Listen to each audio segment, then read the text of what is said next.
getting crazy straight away. But one of the things that I knew about you straight away at school is this crazy story about when you were younger in the pool. And they see me at the bottom and I'm purple. My dad jumps in, pulls me out, and luckily the realtor knew CPR. But yeah, I was airlifted to hospital and spent 8 days in a coma. So you were 2.5, coma for 8 days. Yeah. You obviously don't remember any No, of it, right? none of Okay, it. classic. Wow. You're telling me the episode goes for 45 minutes, an hour with ads. Yeah. And they are doing 1,000 hours per episode. They're doing 10,000 hours for a 10-hour series. You know who gives a shit about the new Taylor Swift album? Who gives a shit about all this stuff? What people are really talking about is this. And they were talking about it because of all the crazy stuff that's going on in the last, however you want to look at it, 2.5 years. People get upset by that these days. Yeah. You listen to some people and you're like, dude, I'm listening to a song. Yeah. The only way it's going to work is all three of us going like 100% and doing it for real all the time. And like, I think that's the only way it's gonna manifest into anything, because if we're just going 50%, I don't think it's gonna get there. But if we actually like knuckle down, go 100%, it's gonna be fucking hard. But dude, that's the reason why instead of just getting the Google Drive package, I just got the like an even better deal where it was literally less money if you just got like the 1 terabyte like package, and it was for like you just got all these other features as well, like which was like I was like, oh, that's fantastic. It's cheaper if I do instead of this and then do like the yearly plan and then kind of get like all the other sort of stuff. Like I'll still be able to use the other stuff that we don't really use. Maybe if you use it for like personal use or something, like just so I'm still making the most of it. But honestly, I reckon a lot of the stuff will still like help us quite a lot. Yeah, so Agree. No, dude, we got the right gear. Now we got the right personnel. This is fantastic. The trajectory for 2026 is on the moon. Who knows? So, Gabe, it's a pleasure to have you on the show. Welcome. Lovely to be here. No, well, honestly, I actually just want to pick up where we left off because we went to high school together. We did multimedia together. Yeah. We did the 24/7 We film did, festival we did. together. Won a big $100 check from Northern Beaches Council. $250. Oh, was it 250? Yeah, it's 50 Wow, level it up. We were having a look, seeing if we could find who has the check. We don't know who has it. It might be at the school still. We want to get it for the show. But that's kind of where we left off. Like high school graduation, I think we might have hung out like 1 or 2 times after. And then classic high school game. Fizzles out. You don't see anyone. You lose contact with like 95% of people. Yeah. It's rough, right? Oh, it is. 5-year reunion comes around. We get to talking. Turns out you're an editor now. And what a coincidence. I got a pod. We need an editor bad. Perfect. Welcome to the show, And I want to kind of catch up. What's happened in the last 5 years? 5 years. Well, finished uni. That was good fun. And yeah, just been cruising around, traveling as much as possible. Haven't been in much contact with anyone from school. Fair. But yeah, just been chilling basically. So fair. Where have you traveled to?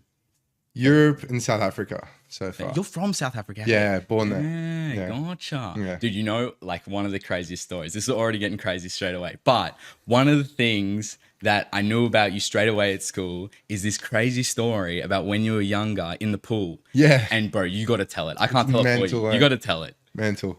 Well, I was 2.5, and you probably haven't heard anything of this. 2.5, and my parents were selling the house in Johannesburg because they were already planning to move to Australia, and they had a realtor over at the house doing some sort of estimation quote, however you call it, and the pool gate was open, unbeknownst to them, and they were busy showing around the realtor, showing them the house. And they get to the pool, showing the realtor the pool, and they see me at the bottom, and I'm purple. And yeah, my dad jumps in, pulls me out, and luckily the realtor knew CPR, whereas neither of my parents did at that time. They do now. But yeah, I was airlifted to hospital and spent 8 days in a coma. It's mental, eh? Actually, funny coincidence.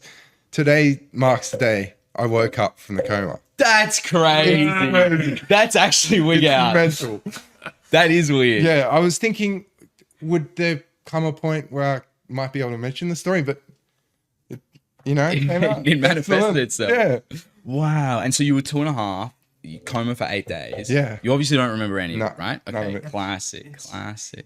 Wow. Do you still keep in contact with the realtor, or did you for a period of time, or did you ever met him? Like being able to remember? Yeah, Oh, her. yeah, Sorry. she's still alive. She's very old.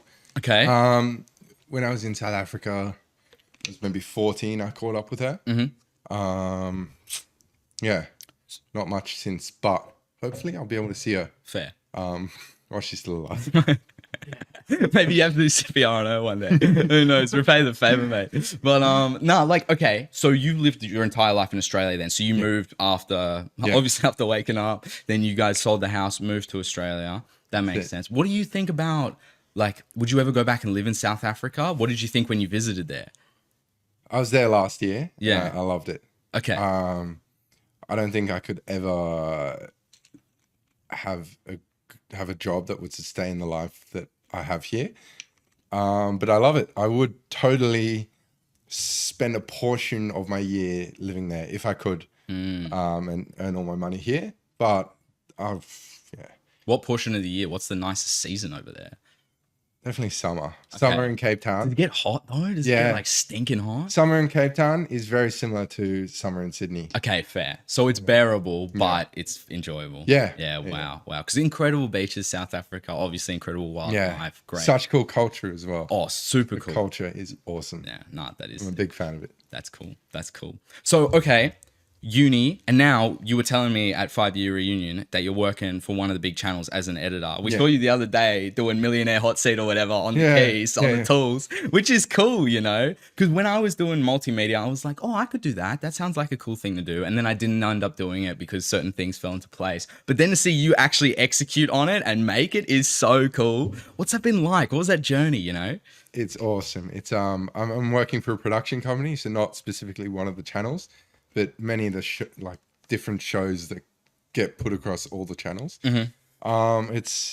It's great to be free creatively in a job, and to be on the tools is something that, you know, I can't get enough of. I love it. It's I don't get bored of it ever. And the process of getting there was, well, I during my last year of uni, I was at Channel 9 for a year, working editing, getting used to the software. Not so much editing the shows that I do now, more of like the commercial side. Okay. But yeah, that was a great step up. You know, It's the start. Yeah, It's the exactly, leg in. And then exactly. you start doing what you really want to do, Exactly. which is so cool. What about, like, this is a dumb question, but what did they teach you at uni? Was it like actually this is how you use Premiere Pro, doing a whole bunch of tutorials? yeah. Or was it like theory, exams, a The bit of both? course wasn't centered around like practical skills. It was Okay. more centered around theory, more of an art focused course. But of course, I took all the courses where, as many as you could, where you do learn the practical, how to use, how to shot, blah, blah, blah, all that. So yeah, it was a good time. I definitely am grateful. Thankful I went to uni, but That's the same thing. Grateful, thankful, you know? I think I could have gone without it and I'd still be in the same spot. I'd probably be further, I was literally about to say. progressed up the career ladder if I joined the industry sooner. But, you know, happy days. Because I think, especially when you're working production company or for one of the channels, I think the uni degree on the resume matters. But when it comes to actual practical learning, it's YouTube tutorials, it's looking things up on Google, asking ChatGPT like we were talking about before. It's the same thing. It's like most of the stuff you can learn online through tutorials, as long as you know what to look for, you know. And sometimes you need a guide to show you exactly what's going on and where to go. But especially for the editing and when it comes to creative direction, you can learn that off YouTube as well. Like people are always, you know, given long lectures, 45-minute lectures about how to write a story, how to capture an audience. We talk about it on the show, even when we're doing our social media. Like, what does the first 5 seconds have to be? What does this have to be? What is the story of the reel, and what's going to get people to watch, and what's the best clip from this show? So, and that we didn't go to uni for that. No one told us how to do that. We just look it up, get it done, you know. And a lot of editing is like that, and then plus your own personal perspective, you know. 100%. Being creative at work is a special thing, you know. Amazing. amazing. What's your like, how would you explain your creative process and direction? Lots of trial and error, and coming back to things as I work on them with a new mindset. Like I'll put something down at the end of the day, and I'll come back the next day and have a totally new perspective, which is awesome. I'm able to shake it up that much. It's great. You know, really building my instinct when it comes to cutting something down is just, you know, awesome. I love it. What's your favorite piece that you've ever worked on?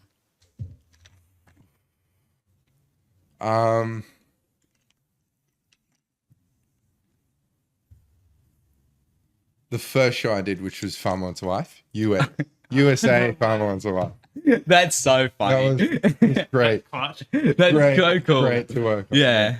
What was it like? Tell us what it was like cutting up the clips for Farmers Wants a Wife. Is it just like Hilarious. it's just people screaming at each Hilarious, other dude. Yeah, pretty much. in American accents? You Pretty know, much. if you're Australian, there's nothing funnier than watching American people Yeah, argue on yeah. TV. Like they just look like the biggest idiots of all time. It's Literally. crazy. So I hear you. I hear you. Very entertaining. So good. You're literally watching like behind the scenes reality TV for work. That's your job. And you Yeah. gotta like find the good bits. You know, that's Exactly, literally what you're exactly. doing. Just They're like, Pulling things out. Gabe, we got 90 hours of 26 Even more. crazy couples. Oh, yeah, exactly. Locked in a barn, you know, go crazy. That's pretty much what they're giving you. It's so cool. It really is cool. How many hours do they give you? Like a show like that? How much footage are they getting? Each episode, there might be, I don't know, 10 episodes Okay. in that season. Each episode is probably more than 1,000 hours.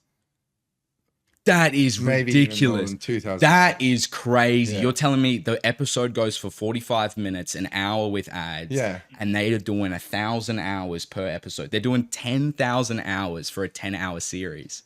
I guess they have. Bro, to. we can't win. They're rolling all the time when they're shooting. Yeah. That's They crazy.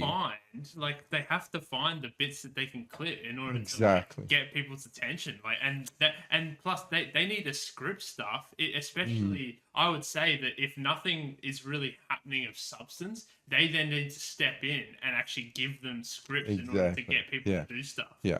That's crazy. Like, Prompt them. What's some crazy scripts that you've seen? And do people always, because you're seeing a lot of the outtakes that people don't see. Like Yeah. people on, you know, if you're watching Survivor, you're watching the best hour of 1,000 Yeah. hours. You have no idea what's actually going Yeah. on in the show. Yeah. They're just showing you the narrative that they think is going to sell, which to some extent you think is going to sell because you've got creative direction over the process. You're editing the whole thing, which is why it's so cool, right? But like, what's some of the stuff that you've seen and people are just like, nah, I'm not doing that, or stuff where they go deep and the show's got to cut it? First one that comes to mind is there was someone went in for a kiss on Farmer, Okay. and the girl rejects them, and pretty much instantly he turns to the camera, makes eye contact, and he's like, "Don't put that in the cut." It makes it in, of course, Obviously. but yeah, it was just golden, and the aftermath of that and how awkward it was. You know, That'd be such a wig out, like all the time. Like I get wigged out that these cameras are filming us now. You know, like I really do. It's we done how many episodes? 35 episodes or whatever it is now. Yeah. And you know, like maybe 100 hours on the show, and it still wigs me out that cameras are recording, let alone all day. And like these cameras are on tripods. Imagine you're on Survivor, you're on fucking Farmers Once a Wife, and there's a guy in the bushes while you're trying to make out with some chick. You're like, this is hell. Yeah. You know, this is freaking Jeffrey Epstein's mansion in real life. Yeah. You know, I'm just getting recorded everywhere I go. Like, so have you seen, so he obviously flipped out when he saw the camera and he was like, you got to take that out. But have you seen people get like aggressive, try and like hit the camera stuff because they don't want to? no, in nothing that I've. Okay. But yeah, there definitely are stories that I've heard and, you know, are going on within the workplace on other shows where, you know, it gets to a point where it needs to stay within the company. Okay, I hear But, you. yeah. No, I hear you. I agree. You don't want to like rumor out there Yeah. that people are trying to stab each other on Love Island or something. You know, it's not what we need. How do you and the team create the creative direction for the show. Like when you're talking about something like Survivor, where they've got, you know, hundreds of hours, thousands of hours for one episode. There's 36 people on there in the beginning, but they choose two to focus on for that episode. And, you know, maybe they're the ones going home, maybe they're not, maybe they've got a pivotal role in the story. But how do you kind of go, okay, this is our guy for this episode, or this is, you know, going to be the person who's going to be there at the end, and how do you kind of manufacture that? Well, it just matters upon the footage and, you know, who gives the juiciest clips. Basically. But I've been doing a lot of game shows recently. So The Floor. Oh yeah. There's another one called Quiz with Balls. Okay. I'm working on a new one called Caught in the Middle. Worked on Australian Idol. Oh, no. So they're studio shows. Yes. It's all kind of, you know, not so much of, you know, different people have different settings, and it's all contained, you know. Everyone's basically got the same kind of content shot on them. So it's kind of, it's not really directed in that sense of which people we choose to include. But I guess with the people who get eliminated and such, you do need to show them throughout the episode to, you know, remind the audience they're there. You know, there'll be 100 contestants and you can't show them all. So, yeah. Dude, my parents love The Chase. Actually, my deda, rest in peace, he loved The Chase. He was Chase watching The is Chase golden. every night. Golden. Dude, and when people would win, he'd hate it. Like, it was so backwards. It was so weird. He was like rooting for The Chase. It was crazy. But he was the goat. Love you, deda. But he absolutely loved The Chase. That would be a great show to work on. When it comes to shows like that, do they just cut like guests entirely because they do so bad? Like sometimes I'm watching those shows, like especially The Chase, and it's hard questions, and I consider myself, like, if you ask me some questions I might know something, but under the time pressure, all these crazy words so fast, the guy who does it, I forgot his name, but he talks like, you know, like a judge. And so I don't know how well I do. Do they cut people entirely? You're just like, bro, you got no points, go home, we're getting somebody else in. Yeah. You've seen it? Wow. Did you was it funny? Yeah. Like, are people Real just funny. eating shit? Australian Idol, there are a That'd be the lot funniest, more auditions than make the screen, you know? That's the question I should have asked. What's the worst audition you've seen on Australian Idol? Oh my God. You must have some, like, you got some, like, blackmail clips on some people. Like, someone went for Australian Idol when they were 23. Now they're 32 with kids, and you've got the footage. You could ruin their whole life. I could dude. get anything I wanted. You could ruin their whole life. But okay, what have you seen some terrible stuff? Because Australian Yeah. Idol's only singing, right? Yeah. Okay, and it's just bad. Do you recall some of the worst? Hilarious.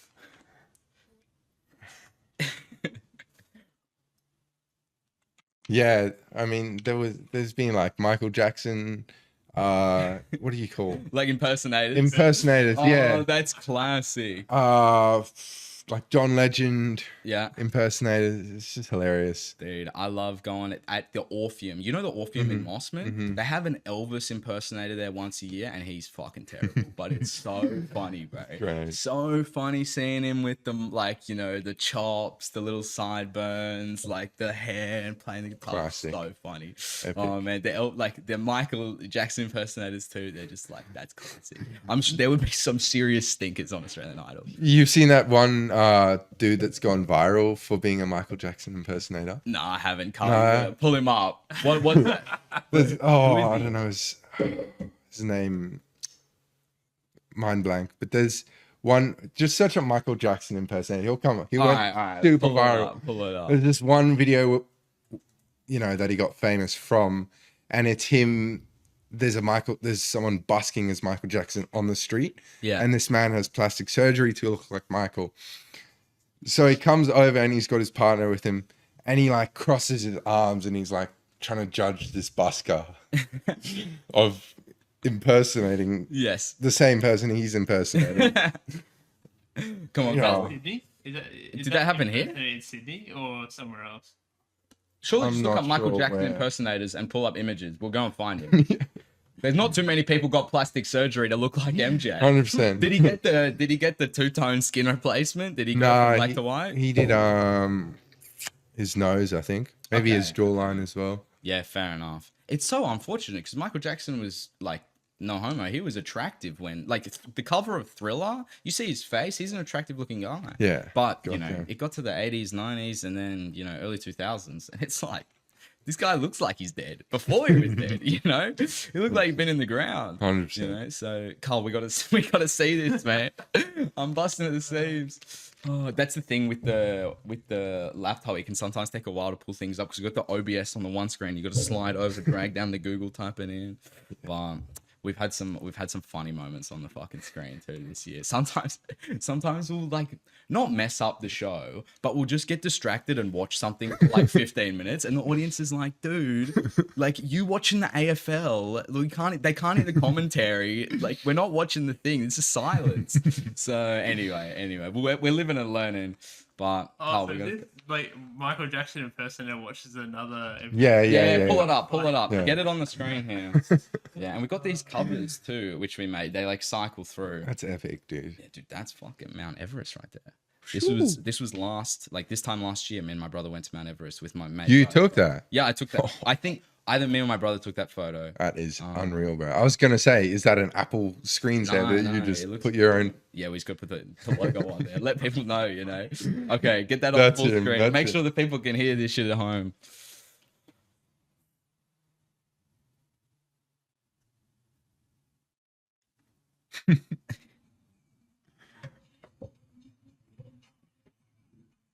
Oh damn, the freaking audio isn't on for the OBS, Carl. Can you just pause it and we'll set that up just in case we want to do other clips?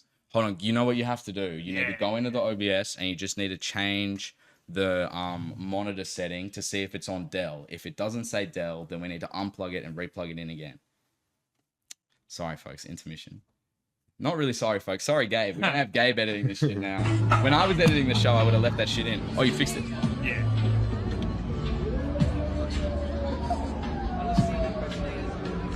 He looks like MJ for real. Yeah, 100%. Oh my god. I don't know. How did we get speaking about this anyway? I don't know, but He he looks better than MJ. he's such a character. Oh, that guy doesn't look anything like Michael Jackson, but he got moves. He's so awesome. To be fair, So this guy's like a streamer? Like he streams and makes Basically, yeah.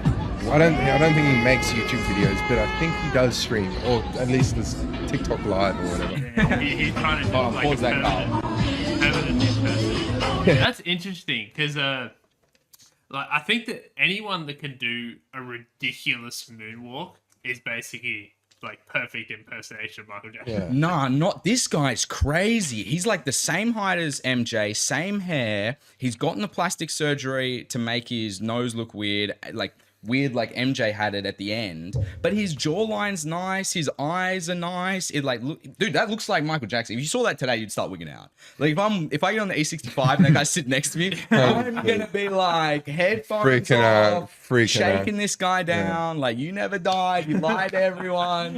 Where's the music? I want, you know, like what's going on?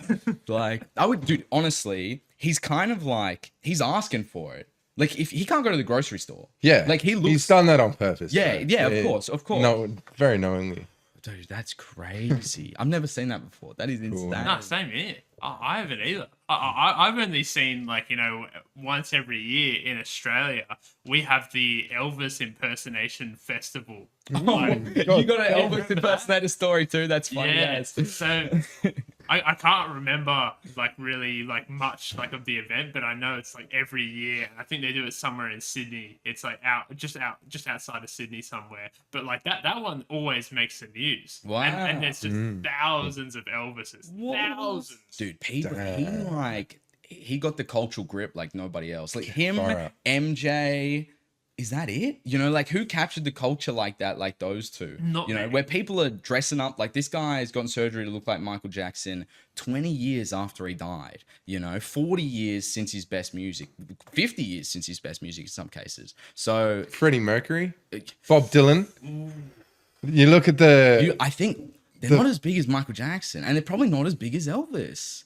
The Beatles, Yeah, well, if you look at the recent biopics, like the massive one, the massive ones. You're Yeah. right. Bob Dylan, I actually liked that biopic. that was really He good. did a good job. Really good. Yeah. The problem is though, you also have to be a solo person in order for you to get that sort of grip. Because if you were ever really part of like a band, they associate you and your brand too much to that band, and it's hard to then bring your way in order for people to like kind of like fawn over you and like create your own kind of personal thing. Exactly. The Beatles were big, but Paul McCartney wasn't as big as Michael Jackson. John Lennon was as big as Michael Jackson. It's just the truth, because Michael Jackson was one guy and he worked with amazing session musicians to make it happen. You know, I want to say Prince, but Prince wasn't as big as MJ. You know, he was big and he had that cult-like following, and people still love his music today. But it wasn't the same. And like Freddie Mercury, you know, one of the goats of rock, but you know, associated with Queen, and like that fame kind of gets split up. You know. So, what do you reckon? You got a submission? No, but that's a very interesting that you mentioned, obviously, with Freddie Mercury, because I reckon if he'd lived longer, maybe he actually might have tipped the scales. What do you mean, that he would have become more famous? Yeah. I disagree. Send him out on the high. Jimi Hendrix died at 27. Jim Morrison died at 27. Janet Jackson dead at 27. You know, the best members of the best, like Led Zeppelin, John Bonham dead in 1980. You know, the best members of Lynyrd Skynyrd died in the plane crash early, and their best music happened before that, and they didn't kind of like get washed. It's the same thing that we talk about, like UFC fighters. They got like that amazing period of their career where they're winning all these fights, having that golden age, and then if they fight too long, they ruin it, you know, and their legacy gets tarnished. If you die, your musical legacy can't be tarnished. And it's obviously a tragedy that all these people died. I wish they went on for years making more music, but it makes it that much more special, because you listen to Jimi Hendrix's music and you go, this guy didn't have one bad song, because he did 3 albums before he was 27, and that was it. Same with, you know, I love the Doors, but same with the Doors. They did 6 albums across, you know, 5 years, great catalog, and that was the end, you know.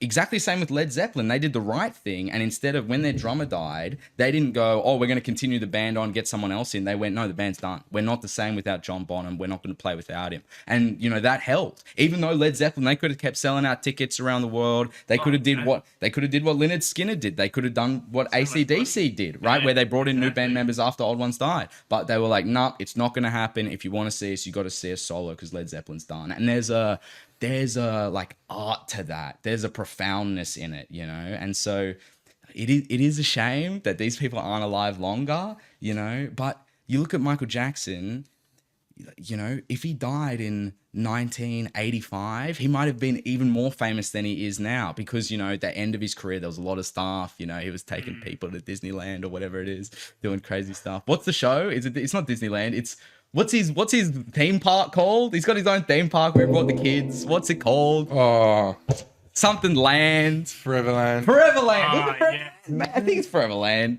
They did the doco on it. Yeah. Look, I don't know. The music's so good. Do I care? No. You know, like it happened. Separate the art from art. Exactly. Jim Morrison was a drunk. I absolutely love him, and I don't drink alcohol. It's like you can respect the art without being all on board with the person. And like, I'm all on board with these people. It's just like for the art and for what I connect with. I don't know them personally. 100%.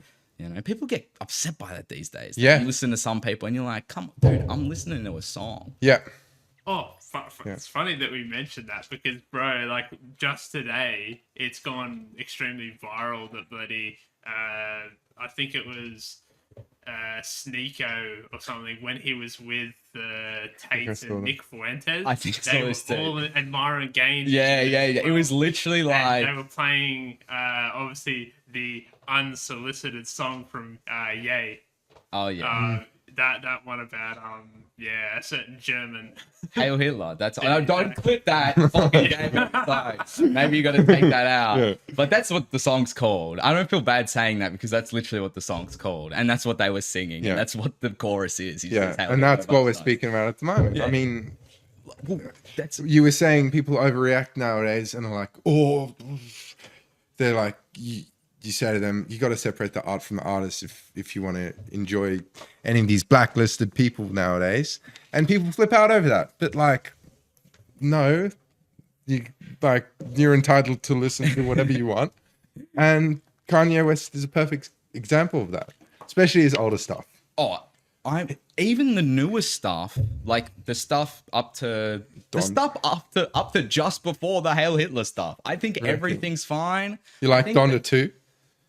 to be honest, probably not. Mm-hmm. I haven't really listened to it, and I haven't been a fan of his newer stuff. But I don't think he shouldn't be allowed to release it, or there's anything wrong with releasing it. You know, maybe he says some stuff on there that I don't know about that I wouldn't be okay with. For the most part, what I've heard, it's not too controversial. Like, you know, from 2024 back, but last year he was on a run, Right. you know, and he wasn't holding back. And a part of me is like, it's kind of good that someone is still able to do this. Yeah. You know, that like free speech still exists somewhere, and this guy is able to say whatever he wants and be free. Another part of me is like, are the current Ye fans, the people who still love his music now, are they the smartest bunch? Probably not. And if he's telling them that Hitler's awesome, I don't know if that's the best thing ever, you know? kind of And agrees with that. the thing is, it's the perfect storm. The Gaza genocide, we can say now, has been going on for too long. Everybody knows about it. Everybody's woken up. They understand that, you know, the impact and the influence that Israel has on their nations, whether you're living in the US or you're living here in Australia, we've seen it.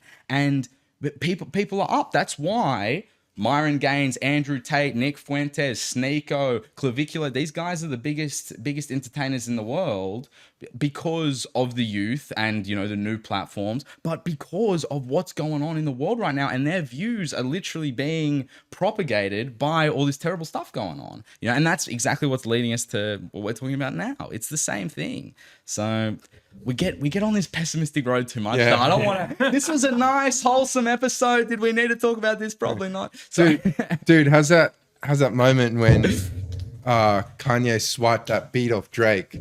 oh And yeah, what's the song 50 called? Scoop? Yeah, that is good. that's great. Dude, that Kanye, It's such I'm a all for hard that. beat though. Oh, dude. Unfortunate that, you know, Nah, I love it. It's just like it's great about trolling is art. Yeah. You know, in my opinion. And Kanye, what? I got to listen to another good Kanye song. Kanye got a million songs that are amazing. If Yeah. you look at his catalog, there's like 7 albums where you go, every song on his Yeah. album is amazing. Yeah. Right? So, you know, he did one beat got squandered, but he was willing to sacrifice that beat, Oh, say fuck you, and that's yeah. gangsta. Yeah. You know? And so good. that's the thing. I think Kanye as an artist, as like an expresser of free speech, is a cool dude. I think in the last, you know, year with The Perfect Storm, his views have kind of been both solidified and confirmed, I would say, because they've become mainstream. Because every time you look on your social media, it's, you know, Israel's all over the news, like, you know, that all that type of stuff. I guess like that, and like even anti-Semitism, whatever you want to call it, like, you know, the hatred of Jews, even that type of stuff. You see that content now, and you're like, before this was censored, now it's not. Before we wouldn't see this, now it's not. Is it because it's happening more, or is it just it being allowed into our feeds? You know, and I don't know. I'm getting suspicious. I don't know what's going on. Like, I don't know why they would allow that, and they know it's happening. Anyway, Carl. Yeah, one thing that I would like to mention as well, just because it obviously can get extremely conflated when you mention those sorts of names with, like, obviously particular sort of like subjects. But the number one thing is that even like, and this is what I hate obviously about the news or whatever, where Andrew Tate wasn't even in the video basically at all, like when this song was playing, and they didn't choose the song just came on, like, because someone, Bro, who's on the aux? If Like, that song comes on, I'm like, listen, who the fuck is on the aux? yeah, exactly.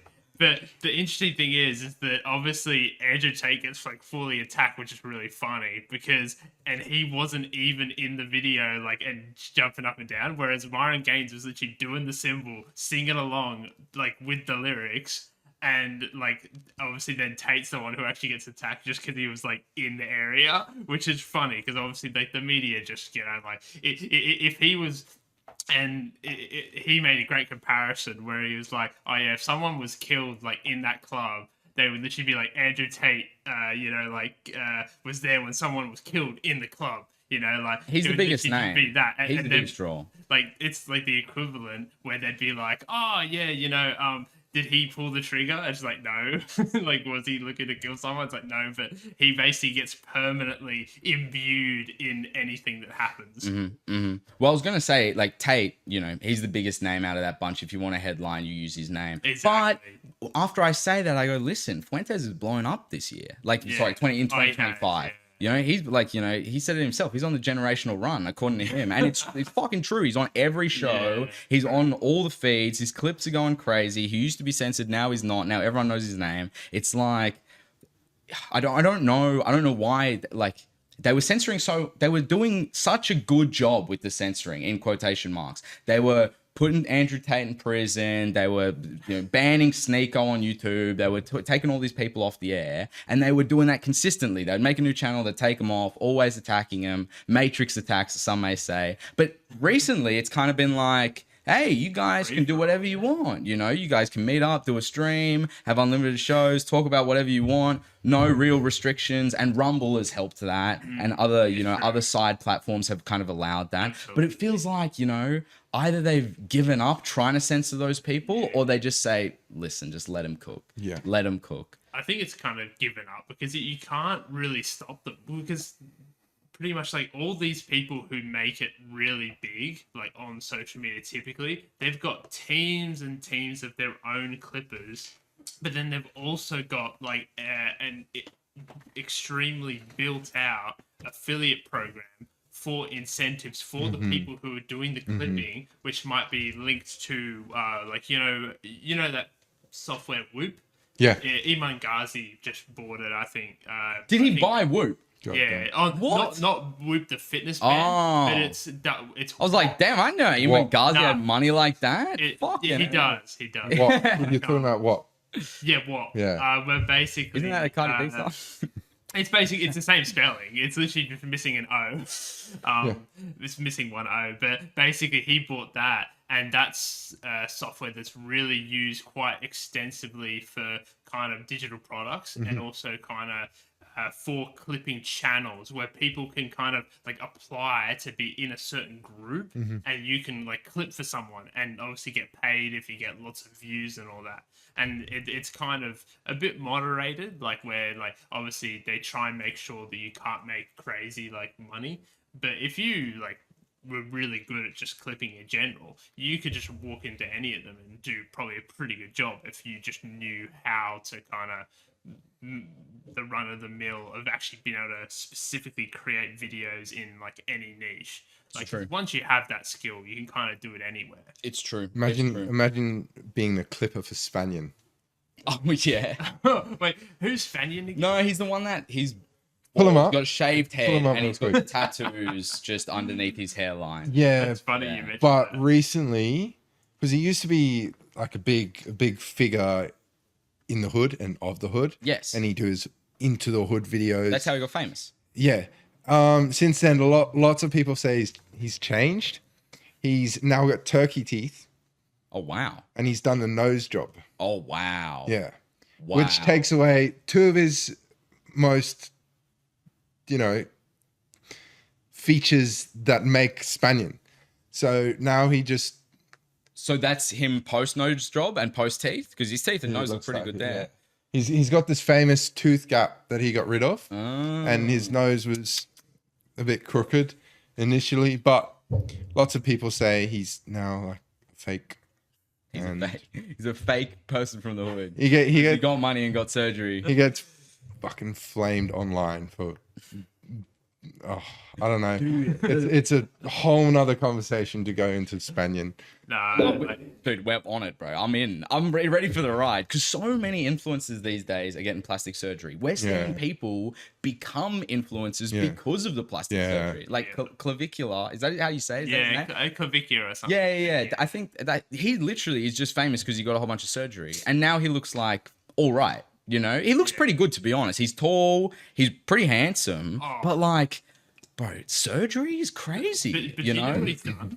No, I don't. He literally is the worst example of health in human history. Like, bro, he uses crystal meth Like, and he says this casually. Like, he goes in an interview, he's like, "Oh yes, and I use for my stack, it's like crystal meth. That gets me my hollow cheek, and it. I think also- I've seen that video. That's a fucking. really That's good- not true, bro. It's No, crazy. these people are Bro. trolling, bro. They're fucking No, trolling. he's dead set serious. So with he it. smokes Dead crystal serious. meth to get better looking cheese. Yeah. That's fucked. No, but obviously, Crazy. but you don't. You'd have to understand. Like, obviously, there's plenty of clickbait, rage bait, and all that. But dude is actually legit about this because he considers it like an art of like how he has changed his body and like, and he literally takes testosterone every day, obviously high doses.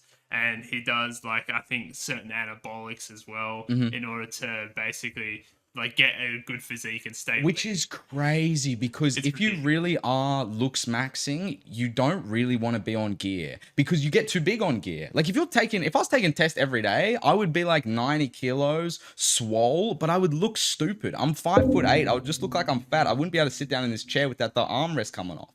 Like, and you know, Klavikia, he's got a bigger frame, but you know, a good ideal physique is just like a slender, well, not slender, sorry, like you don't want to be skinny, but you know, broad shoulders, Athletic. tight waist, athletic, that Leon Edwards build, you know, that sort of like, you know, physique is what people are looking for, you know. Well, I think that's the looks maxing because bodybuilding and looks maxing isn't the same thing. If you want to be a bodybuilder, dude, pump all the training you want, Yeah. you know, but if you're trying to looks max, do you really need to be on like hella gear? And like, do you really need to be on crystal meth? Like, you know, the trend, that's one thing. I know people take trend all the Yeah. time and it does bad things to you. But, you know, the crystal meth, you know, surely you can't advocate for that. But Have you heard of the influencer Anabolic Gabe? no, I Can haven't. you search him up? Is this I got your it. alternate dimension personality? Yeah, my alter ego. I got a question that we got to answer. Okay. Is he natty or not? All right, I think Carl Oh, and I love the gym. That's like just coming out of high school, I got really into the gym. You know, like in first year uni, I was kind of just like figuring out what was going on. I was a fish out of water to some extent. I didn't have much like personality growth development. But once it hit second year, I was like, fuck, I'm skinny. I got to sort some shit out. And then I started training. And like maybe a year and a half into my training journey, I met Carl. And then we started talking. And I was like, bro, So- you and I could yap for 2 days. We should sort this out. So- So yeah. What about you? Do you gym? And Yeah. Okay. Yeah. Are you into like, do you like do it for a sport or are you doing it to like get big or are you doing it to stay healthy? What's the game? Doing it to stay healthy. Chill. Yeah, I'd love to get big one day, Mhm. but yeah, just stay healthy. Not put on too much weight. Mhm. You know, this and that. I don't necessarily. There was a point where I was taking creatine, but I don't take creatine at the moment. What was that? Anabolic Gabe? Anabolic Gabe, yeah, Is that's that, yeah, hold on. You that's a saw good him. photo. Get him up. Is he natty or not? Any of them, basically. Yeah, dude. Let's see the trend. I want to see the transition because that actually can really tell you if he's natty Yeah, or not. All right, true. let's have a look at this. It's nuts. Okay. That's 22 though. He looks so much bigger nowadays. That's a recent one, I want to say. Okay, honestly, hold on. Before we move to that, in this photo, I think he was natural in the one before. Yeah. I genuinely think so. Yeah, for sure. But, bro, his name is Anabolic Gabe. You know what I mean? Like, surely he's on gear.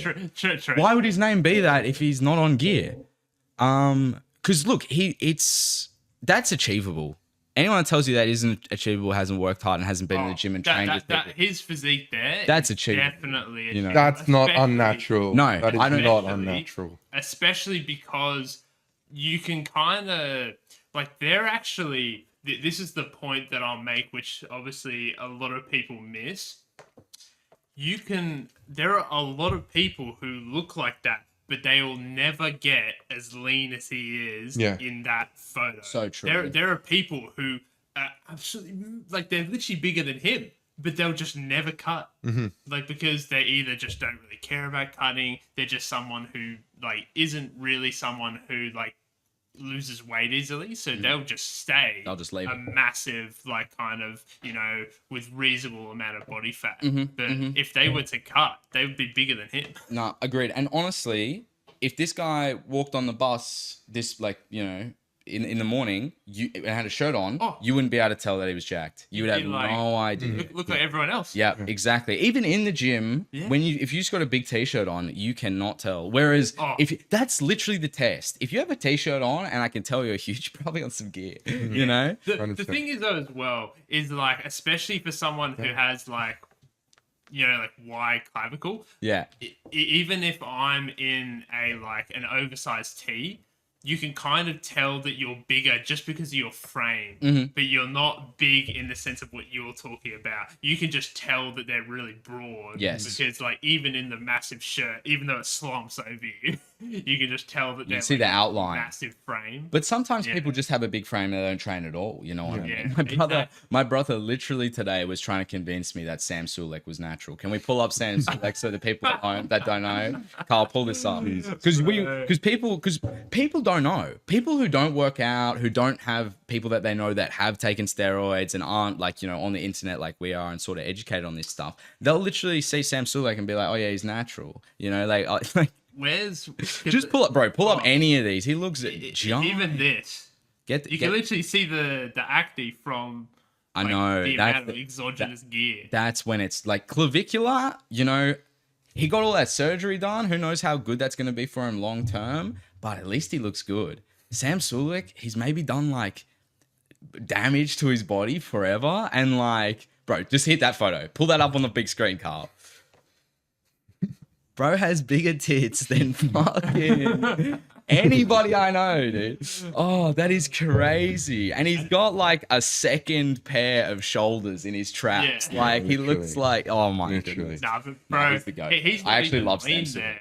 Like this is one where I think that he's probably a bit closer to competition, Holy. where you can tell like he's literally got veins running right through. All right. That. This is gay. Take it away. This is getting gay. Take it away. Can I put on some funny clips? Yeah, if you fucking want. Bro. Oh no, put them up. Pull them up. On YouTube, search up Buttfucker 3000 Hold on. What did he pull it up, bro? Pull it up. and Courtroom. Oh, what's going on? Oh, there he is again. It'll come up. What is this? Buttfucker 3000 and It's Courtroom. a 300. There we go. Hold on, hopefully. There we go. This one. Yep. Then we'll bring this fool in. Full screen that shit. Yeah, full screen it, Carl.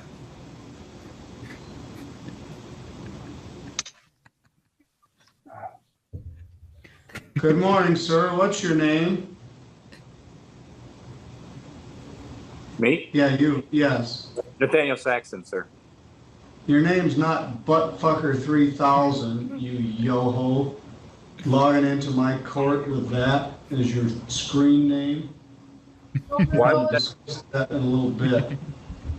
All the people. What kind of idiot logs into court like that? What's your name again? Nathaniel Saxton, sir, but I don't believe that I typed anything like that in. Classic. Well, that's what The it fact that none of these says. people are laughing makes me think it's fake, though. Like, Why- how why- is that not funny to you? Just a Yeah, little Yeah, you should. I'll put you in the waiting room. You can sit in limbo for That a one's while pretty and gay. They're gonna put it in think the about fucking what you call waiting yourself room. online. Timeout. The cock chair of Zoom. Nathaniel Saxon. Turn it off, Carl. That's Mr. funny. Grossnickel, Funny. could I you actually take haven't your seen hat it. off, please? Oh, you know what was Oh, really Hold on, he pause missed it, an Carl, earlier before we start date, talking but he's again. here now. We got to keep that paused.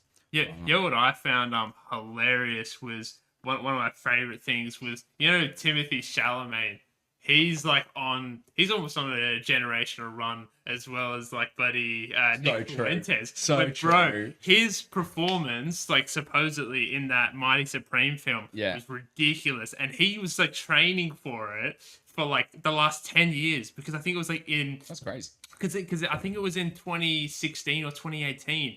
That was the first mention where he mentioned to that director like about that film that was going to be created, nuts. and he was training ever since for ping pong. That and is Crazy. and the stars aligned. I'm sure you'll both love this with how crazy the marketing sort of for the film Yeah. was, Mhm. where he did kind of scripted, basically like Zoom calls. Yeah, where he I've was the watched like those, yeah. supposed marketing Yeah.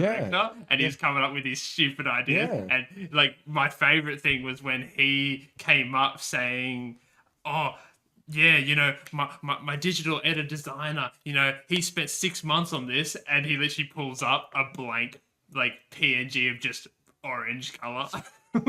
It's just fully blank, and then just an orange square in the middle. You know. What a guy. It's like classic. And then the crazy thing is, as much as all of their stuff that they like did in general, like making the sphere an orange ping pong ball, that was pretty like good as well. And him being on top of it too, like he was on top of the sphere. Yeah, I actually did see that. The funniest thing is he didn't even do any of this, but everyone thought for some reason that he's like Ezzy Kid, the rapper from England. Yeah, so And it just happened to the stars aligned, and then he managed to then go on a bunch of podcasts saying He claimed it. be revealed. Yeah, he basically claimed it. Yeah, he Off the said like clout, on off no the clout. comment. Yeah, Yeah, which exactly. means And then he did the verse on the SD Kid song. Then he was on the song, and the Yeah. dude's like a Liverpool Dude, underground rapper. when I found out He's about blowing this, up. when I found out about this story, I was like, let me give this SD Kid a listen, and I was like, this has got to be the worst music I've ever heard. Like, Reckon. honestly, Reckon. I would, yeah. Oh, I mean, yeah. I'm sorry Fair if I enough. offend people, but No. like I was like, oh my gosh, I didn't is even know pretty this funny, though. existed. It's an acquired taste. yeah, for sure. yeah. Look, I That's hear why that. it's the underground.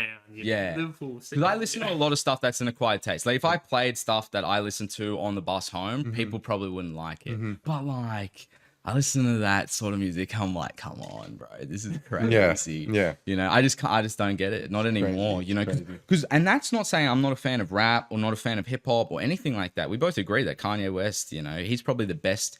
He's not the best rapper, but he's probably the best thing to ever come out of rap. Very relatable. Just Yeah. relatable. So true. Yeah. His lyrics hit like nobody else's in the hip hop scene. Like seriously, while everybody else was concerned about talking about guns and money, he was actually breaking it down and Exactly. telling the truth Yeah. on his records. Yeah. Goated, right? Goated. And he's still doing a version of that now, telling his truth, you know. Maybe that's not what people want to hear, but it's what he's got to say. From what you just said there, the perfect segue into probably maybe not everyone's heard this quote of his, but they need to hear it. where Kanye quotes are so funny it's though. ridiculous because like obviously he said some crazy stuff, but him talking like in this sort of way, the quote sort of like runs along where he's basically talking to this interviewer and he sort of says that like, and it's on along the lines of like saying what you sort of like feel, like actually not censoring yourself. And he literally speaks about sort of just, like if you go through your life trying to find the right answers and to appease like everyone, your life then basically becomes a test. And like you're never really going to get 100% in all your tests, and you're going to show up differently everywhere. And it means that, and where was like the most stress that you almost ever felt in your life? It was probably when you were doing your exams for your HSC. That was when you were most anxious and all So that. true. And so bro goes, why are you living your life this way? You should just be like trying to find the answers just within yourself. Just forget about all that. Don't live it like a test. Just live it how it is. Like, and I was just like, bro, how is this dude so crazy and dropping some like crazy like knowledge on me right now? Well, dude, I like people like that is who I love. Like I look up to not just musicians and artists, but philosophers, free thinkers, people who are kind of in that space of giving their outlook and opinion on life in their own tailored way through art, sometimes through poetry, literature, etc. And Kanye is a perfect example of that. He's an amazing artist and creator, but the reason he's able to draw on that art is because of his unique perspective and personality that makes him such a unique character and has all these great takes because he's figured it out. He learned some shit in his childhood, in his early life, in his adult life, and he figured out the game and he understands things that people don't. Kanye's able to say more in 2 or 3 words or 2 or 3 lines in a rap song than most people can say in a whole book. He can relate. That's why he's relatable. He's not just relatable because he's being authentic, he's being himself. He is an artist. You listen to Through the Wire, and like when he's got the surgery on his jaw and he's still singing into the mic and he's talking about the car accident, you're there with him. It's magical music. And I like, that's the music I love. The lyrics matter. And that's why I fucking hate the music today. Yeah, it's because you listen to SD Kid, like, how do you say it, bro? SD Kid? Kid, I think. SD Kid, whatever his name is. His lyrics are garbage. Fucking garbage. But back in the day, lyrics used to They'd be relatable to like a, you know, a trapper. That's true. But not. But we shouldn't be promoting that No one from. on the fucking phone. Yeah. All right, we should, like, you know, and we talked about this before. Why is the music that is popular is like the most violent, the most sexual, the most out there crazy? Why are the influencers like Andrew Tate and Nick Fuentes, the guys saying the craziest stuff? You know, if you think about one song that defined last year, it probably was Hail Hitler, all the crazy shit that happened last year. You know, who gives a shit about the new Taylor Swift album? Who gives a shit about all this stuff? What people are really talking about is this, and they were talking about it because of all the crazy stuff that's going on in the last, you know, however you want to look at it, 2.5 years, 60 years, going all the way back to, you know, the conflict that he's talking about in that song. You know, so, and that's why Kanye West still has like relevancy today, because his music's fallen by the wayside too. You listen to, you know, Donda 2, and I have tried. The reason I haven't listened to it is because I don't like it. Like, it's very auto-tuned. Same. He's lost that lyrical genius that he used to have to an extent, and it's kind of just become more about the clicks, you know? Like, instead of writing a beautiful song about how he feels and what's going on in the world right now, he's going to say the most provocative thing he can to do 2 things: to draw in a huge audience and to say fuck you to the institutions, right? Because he knows that music is owned by a certain religious / ethnic group, right? And the last thing they want to hear is Hail Hitler, dude. That's the last record they want to see produced. The last thing you want to see at your desk at work is that fucking piece of paper slide across that says Hail Hitler on it, you know? Exactly, literally. And you know, whether you like him or not, Kanye West, he's a fucking troll, and he's good at it. You know, even the Yeezy ads, and he gets the Super Bowl ad, and he's like, I'm getting my grills done, you know? And he's like, we spent all the money on the ad. It's funny. He trolls. It's like, you know, I don't agree with everything he says, but, you know, I don't agree with everything Michael Jackson was doing. I don't agree with any of these guys. The art is separate. You know what he probably does, because he's the man he is. He's probably able to like just buy one deal, and then he gets into the Super Bowl ads every year for like no cost. He probably has made a deal even where he just pays one fee and that's it, and he's just in there forever. That's like, the crazy. next 10 years or something. I assume that's probably a deal that he's made, like where because it would mean that he would just be able to like take up this really expensive ad space and just use it. You're actually so right. I didn't even think about this, because you're right. He's been in the last like 4 or 5 Super Bowl commercials, right? Yeah. And every year it's the same sort of thing. And I was thinking, like an idiot would, that he's doing this every year individually and he's not planning ahead. Bro, he probably signed a 10-year contract. He got another 5 to go. And you're right, they probably would be free, because with all the advertising that he gets off it, plus setting a price 5 years ago, or, you know, however long he did it. That's what I mean. It's nothing like now. That's what I thought. How many more viewers does the Super Bowl have now than it did 5 years ago? And not because more people are actually watching the sport, but because of the TikTok, because of the reels, because of the clips, because of how viral Kanye is. And, you know, Kanye's got 1,000 clippers. And if he does anything in the public sphere, people know about it, you know? So that's why it's so big. That's why these influencers are so big. That's kind of the game, you know, because it's the clips. It's exactly what you're talking about with the editing. We got 1,000 hours. We need the 1 hour best clips, you know. It's the same thing with these guys. But a lot of these guys, they don't have 1,000 hours. You know, Kanye West, he's got 2.5 minutes for a song. Yeah. So he's got to put the most crazy shit in the song to get the views. You know? And I guess that's what's going on.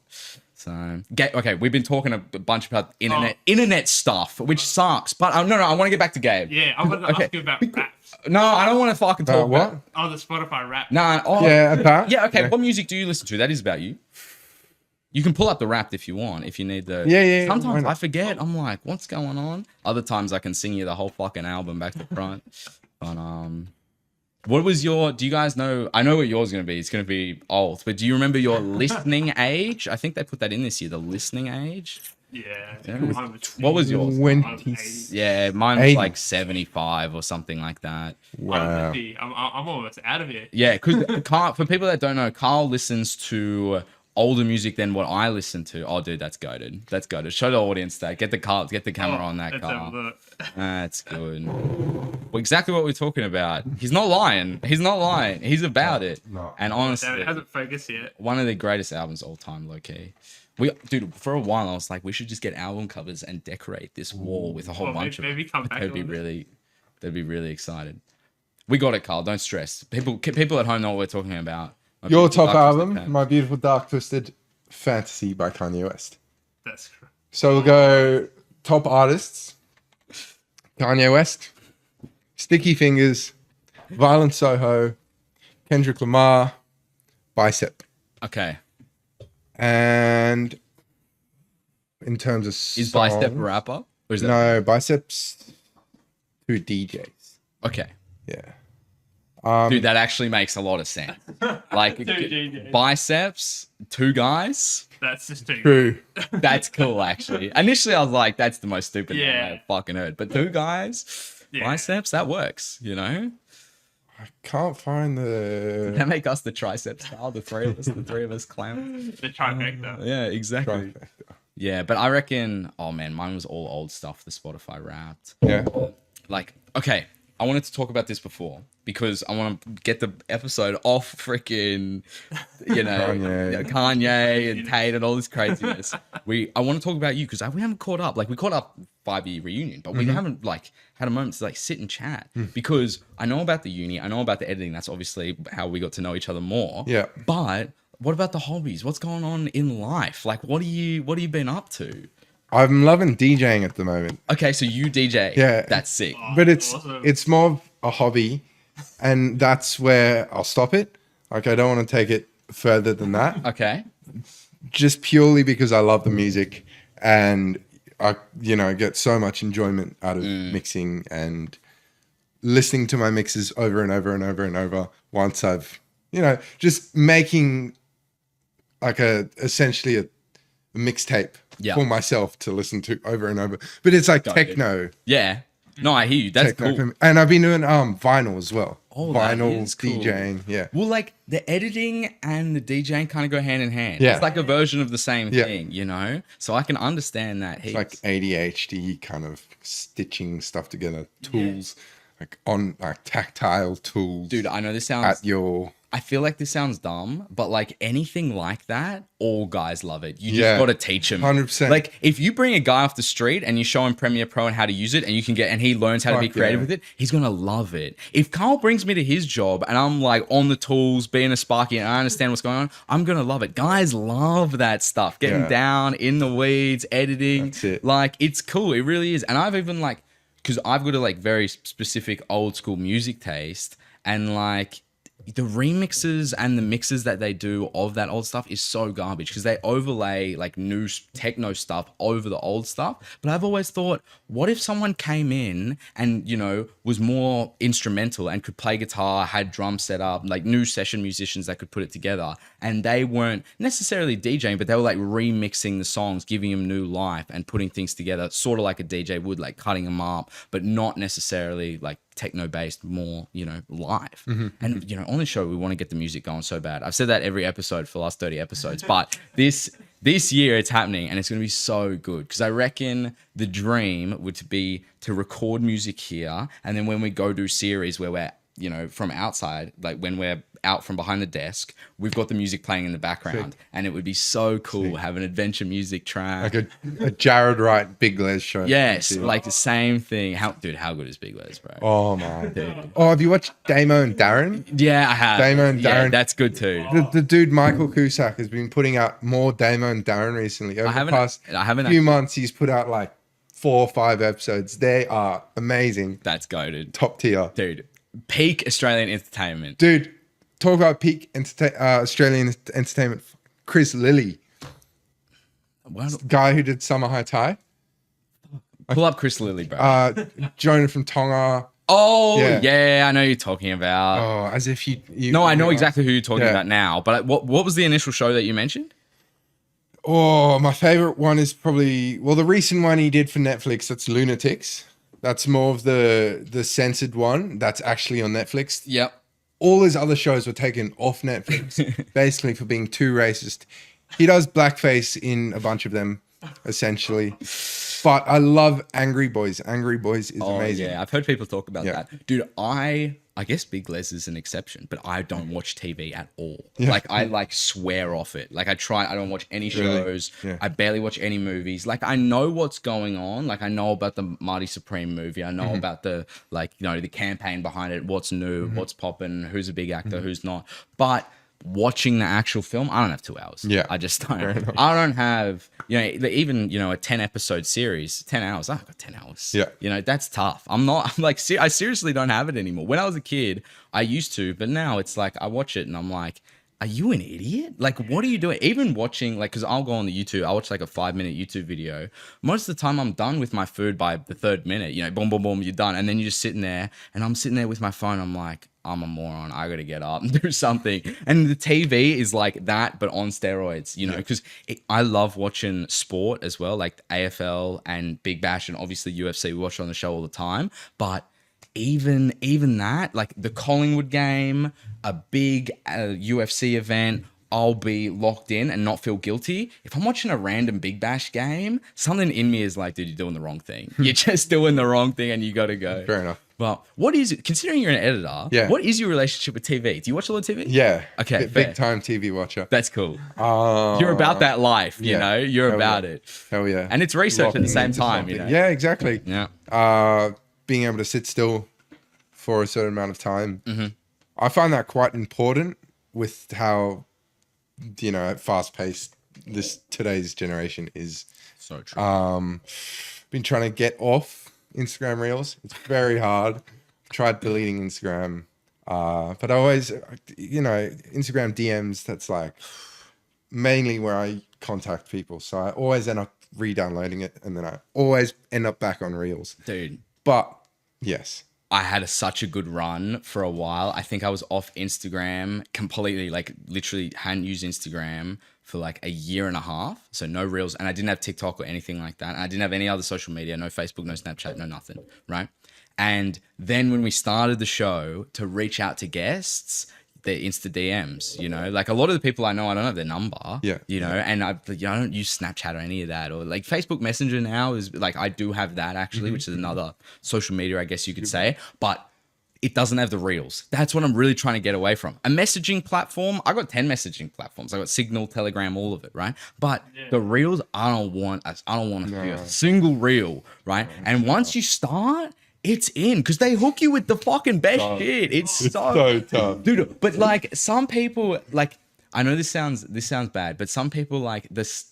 When I get hooked in with stuff, it's very specific to me. It's like the best UFC edit that I've ever seen, or like a Bible verse read by like an AI version of Jesus himself. It's like with the holy music playing, like it literally gets my heart so hard. It's like the most dopamine you could extract out of me. But then other people show me the dumbass reels that they see. And I'm like, how are you getting tricked by this, bro? How are you getting tricked by the Down syndrome kid with the frog hat on? Like it's Darius. I'm like, I'm not trying to be mean, and maybe we're gonna take that out, but it's like, at what point is it clown world out there? And we talk about social media on the show all the time, and like that's the thing though.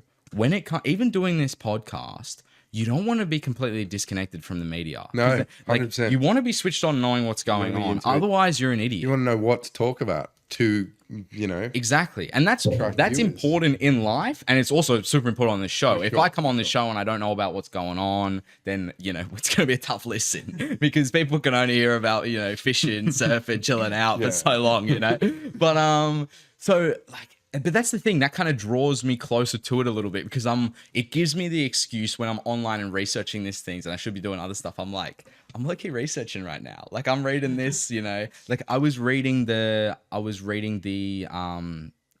hate speech laws that they're trying to pass. And that thing's like 70 pages long. And I was reading the whole thing because I'm like, It's research for the show. But internally, I'm like, bro, get up, do something else. Do something better with your life. What are you doing, you know? But some of those laws are pretty fucked. Like, I was reading it, I was like, this is Iron Curtain stuff beyond the Soviet Union. This is crazy. And it's like, it's so weird because, you know, we didn't do a show on the Bondi shooting. I sort of half wanted to, half not, because last year we were doing a lot of like news related shows where we'd break things down, give opinions, try and be balanced. And that's sort of what I wanted to do with the Bondi stuff, because it's kind of like, this is the biggest news Sydney's maybe ever had. This is crazy. Maybe not ever had, but this is, you know, in the 21st century, this is up there and unheard of in Australia. So I thought it was like, we have to talk about this. If we don't talk about it, it's kind of weird. And we didn't end up talking about it. I ended up going away at the end of last year. Carl had some time off too, and now we're back.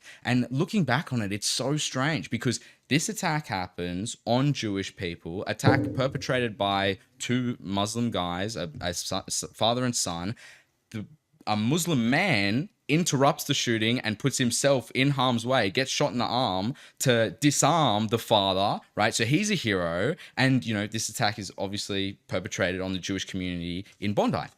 Then what comes out of it is like right-wing hate. Like, we need to shut up right-wing white Australians. And it's like, hold on, this is like, I'm not saying that Joel Davis and these people that run the National Socialist Network are good guys. You know, a lot of them are genuinely like Hitler worshippers, you know, doing the salute, got the uniform, the whole thing. I don't think that's good. But, you know, why is it being pushed in this direction? It had nothing to do with these people. And now we're seeing the hate speech laws go out, which also don't really have anything to do with what happened on that day. We're just seeing more gun control, which is crazy considering the amount of gun control we already have. 100%. And these crazy draconian laws that are coming in, which have nothing to do with actually fixing the problem. They're just like cracking down on anti-Semitism, cracking down on essentially free speech in Australia, which makes me scared. Like, I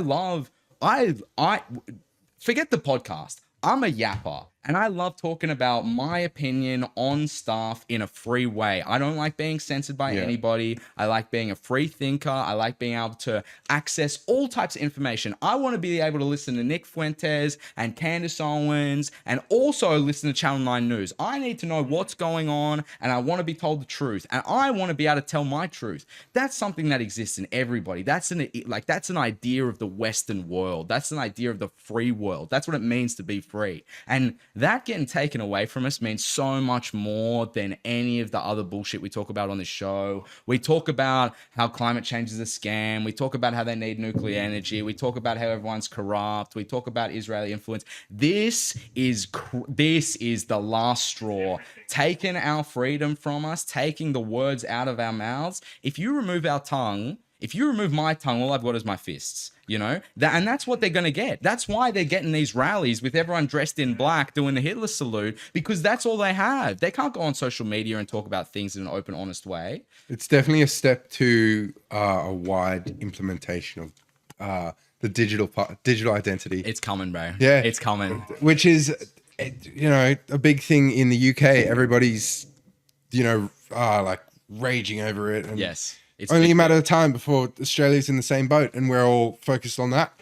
But I feel with this new crackdown on hate speech, and it may be sort of a step to try and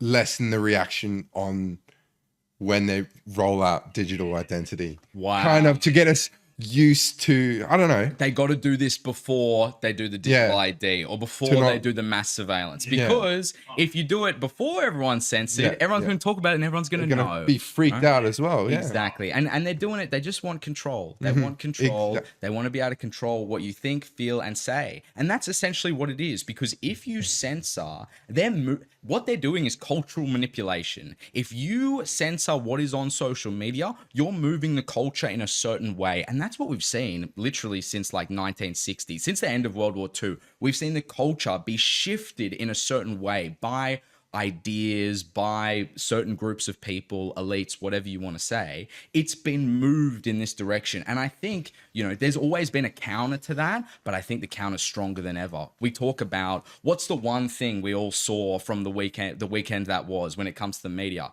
We saw the Tate, Myron Gaines, Nick Fuentes, Sneeko clips. Like that's the face of the right wing right now. Whether you like it or not, it's true, And even Trump, like, is he the face of the right-wing movement these days? Probably not. We all know that he's controlled by his donors. We all know that he's not America first. He's not making America great again. The scam coin was fucked. Everything's fucked. All this Greenland stuff is crazy. It's right. like it's literally insane. It's not what we voted for. And so everyone defaults to going, if we can't sort this out conventionally, we're going to the most extreme, and we don't give a fuck. And that's the situation we're in, and that's kind of the situation that Australia's trying to stop with this. They're going, okay, that extreme right angle, that's going to come in a little bit. We're going to move that in, and the way we're going to do that is by putting people in jail. Like, that's what they say in the law. It's like, exactly. If you're saying things, this is literally what it says. If you're saying things that can be perceived as racist or negative and can hurt people emotionally,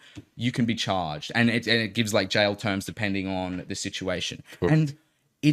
And people talk about this and they go, look, people shouldn't be able to say whatever they want on social media. But the thing is, they already can't. It's illegal to dox people. It's illegal to incite violence on a specific person or group of people. It's illegal. These laws are there to sort of protect people. They're like going... They're doing their job. Exactly. They're already working. This is a crackdown to move the culture. This isn't about protecting people. This is about engineering what you think. And we know what it was like in 2025 when everybody woke up and we could see these people on our feet. But if these laws come through and we don't win and the censorship keeps going and we lose, our kids are going to believe it. That's why it's happening, because they want to shift the culture, and people that don't know any better, who are young or just coming into it or get indoctrinated by it, are going to get shifted by it. And then that'll be what the game is. That'll be how life goes. Because the social media in the Western world, the social media is everything. What's one thing everybody has in common? Everyone has Instagram, right? And if you can get a certain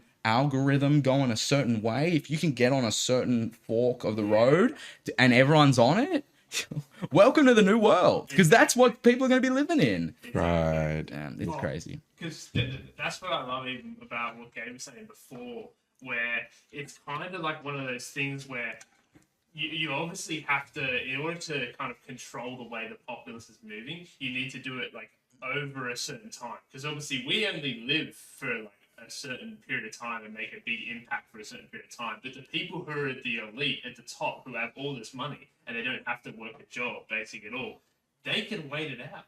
Like they can just continually pass it down and keep pushing basically like agendas onto the populace, like through obviously them controlling the news basically and controlling the way information moves. It's so true. Like, and so they can play the long game.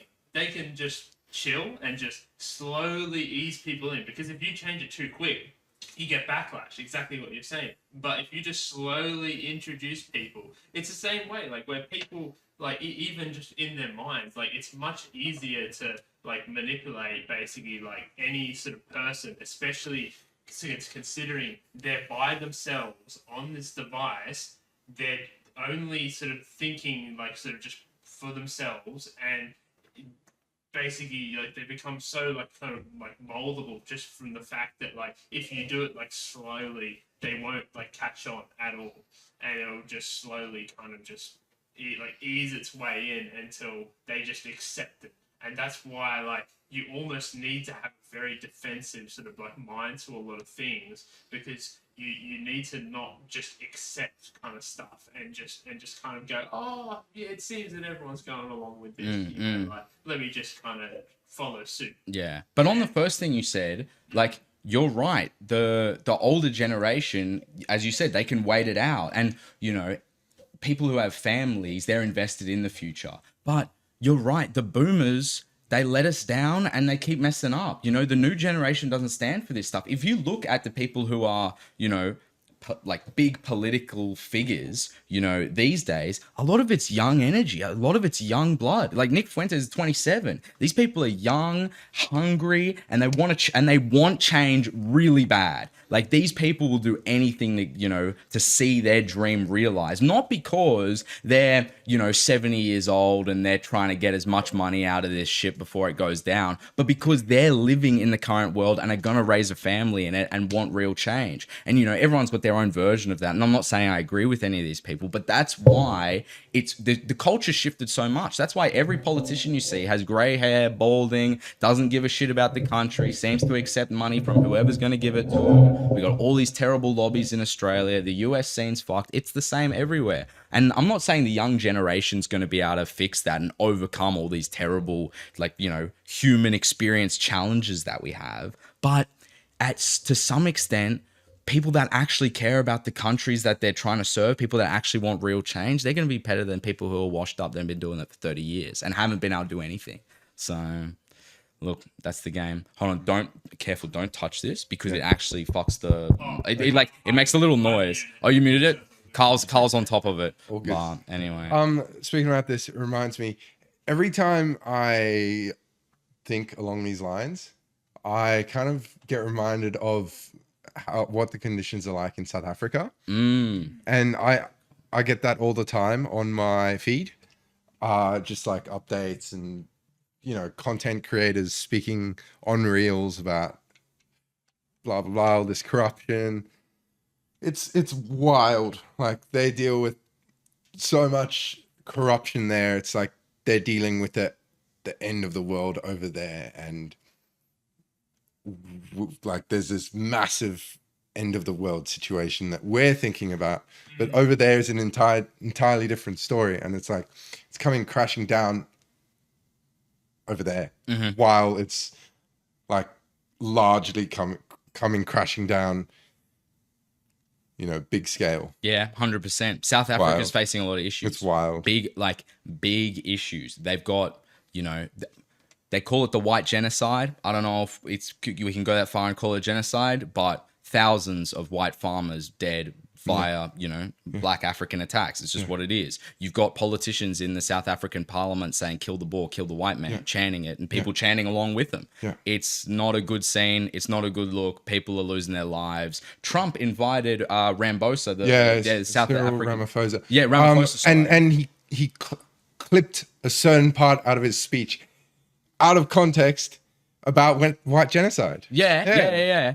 Crazy. Totally out of context. Yeah. It wasn't what he was intending in that speech at all. But And then Trump did the gotcha moment because, you know, Ramaphosa was like, there's no genocide going on. And then Trump just pulls up the mass graves. Like, it's like he plays the drone footage. It's like when the Israel lobby and like Ben Shapiro and stuff go like, oh, Gaza's fine. And then they show the drone footage and you're like, are you fucking kidding me, bro? Are you actually joking? It's the same thing. But you are right in that sense. But something that I saw yesterday on Instagram was about South Africa considering what they are planning to raise the alcohol tax over there. Okay. It's a lot cheaper than anywhere else in the world. Okay. But yeah, they're going to raise it probably 20% is what I heard in the video. And that's not what they should be focusing on at all. You know, first thing I do, I go into the comments, read what everyone's saying about it. And yeah, so much funny shit. But yeah, one of the main points that everyone has is that with this, all it's going to do is the homeless people, the unemployed people, they're just going to use that money to continue buying alcohol and therefore not being able to support their families, which is wild. It's pretty crazy. Well, like, you think about all the terrible problems that South Africa have, and it's not just racial problems. China owns half of the country. You know, they've come in and bought up a whole bunch of land. They've got their tentacles into politics. They've got their tentacles into industry. They've got a bunch of problems. And for the parliament to say, yeah, listen, we've got all those problems, but what we're really interested in is actually taking your freedoms away and making it harder for you to buy a drink. You know, people fucking hate that. That's the last thing you want to hear. And that's what they do here too. You know, they go, oh yeah, the parliament's really just here to, you know, it take more and more of your freedoms every single year and nothing gets any better. That's really what it seems to be. And that's this case in Australia, in South Africa, everywhere. And that's why you know, this sounds so dumb, but Conor McGregor said this one time. He said the era of the politician is over. It failed. It didn't work. The human mind and the human spirit and all the challenges that come with it, greed, jealousy, envy, power, all the things that we can be corrupted by, no man can handle it. We haven't seen anyone that's been able to, you know, really withstand the system, build something new and, you know, go from the ground up. Not in recent time. It just seems like everybody's a puppet of the same game. And so you kind of go, what is it going to take? Is it the next generation, or are we just going to fall victim to exactly what the boomers fell victim to and exactly what the Gen X fell victim to? Or are we even going to be even worse, right? And then you start considering comments like, do we need the AI leader who's going to be like, you know, genuinely best interest at heart instead of, you know, people who have corruptible souls? Do we need something that's going to lay down the law in a finite manner? But then obviously that's the most dystopian shit of all times. You've got robots running the country. So yeah, exactly. And who's controlling, you know, right now, the people controlling big tech, they're not the most trustworthy people, you know, Peter Thiel, you know, Larry Ellison, what's his? Yeah, all these guys, like the people controlling big tech, it's like they're not doing, you know, Sam Altman, there's some shady stuff going on. We talked about it before. So it's like, do we want these people riding an AI god or an AI politician? Probably not. So yeah, anyway. But that's like some of the craziest stuff. Like even just from what we were talking about before. And this is like what I wanted to liken almost to what I was saying before as well. Like and leading off what you were saying, like just from like just to give you like almost like a easy understanding of like how easy it is to basically like control and like take control of like narratives and create like a new sort of thing that blows up. Like it's so easy to kind of like go viral like now if you just kind of do like the right sort of certain things, because even just look at like the thing with the numbers like 6 7 or whatever, like that thing literally blew up, and it's basically psyoped an entire generation into some like weird, you know, like random kind of just like saying or whatever. But it's how we were with like Yeet, wasn't it? Yeah, and 21. Yeah. 21 was funny, bro. 9 plus 10, 21. Yeah. That shit's Like, funny. And Fine, it's just so bro. crazy that this thing, just this regular thing can just like blow up and basically control an entire young generation. And they basically worship this thing. Dude, that's what's crazy too, because you look back on like the Vine culture that we grew up with, and like what's the funny clips, like the D's Nuts guy, you know, and you watch it and you're 12 and you're like, I can understand. When you're 12, it's actually funny. When you're 23, you go, maybe it's not that funny, but I understand. If I showed this to a 16-year-old, they'd be laughing for days. But what's funny about doing this? Nothing. Fucking nothing. 6 7, it's not actually funny. Any of the internet trends that go around now, you're like, this is the most brain rot garbage I've ever fucking seen. You know? Oh man, we get so pessimistic on this shit. I didn't want to talk about this shit. I didn't want to talk about social media, AI, the news, any of this stuff. I want to talk about Gabe. Hold on. Before we finish the show, because it's already getting late, is there anything you want to talk about? Can we go to Darius for a second? Do we know Darius? Pull up the brain rot file. Pull up The Darius. closet stim. Mention this. I wanted to show you this because tomorrow is actually the National Day of Mourning. Tomorrow. Oh wow, for the Bondi victims. Yeah. I say this with complete respect to all the victims. I say this with, you know, genuinely love in my heart for everybody that was affected by that tragedy, everybody that's still recovering, but they're milking this thing really hard, and it's not the victims obviously milking it. That's not true, but it seems like they're really trying to hammer home like this happened. Like even at work the other day, we had like a 2-minute silence, and I think that's fair, but it was like a month after. And I was like, that's a bit strange. And it's just been all over the news. It's been really prominent. Now they have the National Day of Mourning. I like, to some extent, I don't know how I feel about it, you know, because I'm kind of like, I don't want to relive it. I want things to be done about it. I want answers from ASIO. Why were these guys able to go to Indonesia and do a full ISIS training camp and come back, and you had record of it and you let them do this? Why was the father able to register for 6 guns when the son was on the watch list since he was 18 and the father ordered those guns after he'd been on the watch list? That's illegal. You're not allowed to do that. The public have all these questions, and those questions need to be answered. You know, it is a tragedy. It is a big loss, but the government seem to be putting a lot of attention on what happened and how terrible it was. And the population's going, hold on, this could happen again tomorrow. And you guys haven't given us any answers, passed any laws that actually protect us, and have only, you know, hurt the culture more, taken more of our freedoms away. And now more people hate you than ever. More people are against the Australian government than maybe ever before. Pauline Hanson's got approval rating through the roof, not because what she says is good, but people want change. People do anything. People are going to go and vote for Pauline Hanson, just like they'll go watch Nick Fuentes, not because they 100% agree with what she says, but they're fucking sick of the system and they don't care. They want change. They want radical change, and they're here for it. And I think it's a trap, because you end up with someone like Pauline Hanson, who has the emotional maturity of someone like Trump, you know, very inflammatory, not a very good communicator when it comes to like civil discourse, you know, but people are done. They don't want Albo. He's weak. He's shit. He's literally a treasonous, passing terrible laws that impact Australian people. And the Liberal Party and the Coalition are a bunch of clowns. They're fucking terrible. They lost the election for a reason. And so people are going, I'm sick of this. I'm voting for the most out there person who actually might give us some real change. That's my mum clapping that we got to wrap up the show right now. Everybody, this has been a great episode. Gabe, is there anything else you want to say? No. It's been great. It's been good. It always great is. chatting with the boys. Always is good. Anyway, we'll catch you guys next time. We Peace. will. Let's do it. Oh, that was good. I was ranting.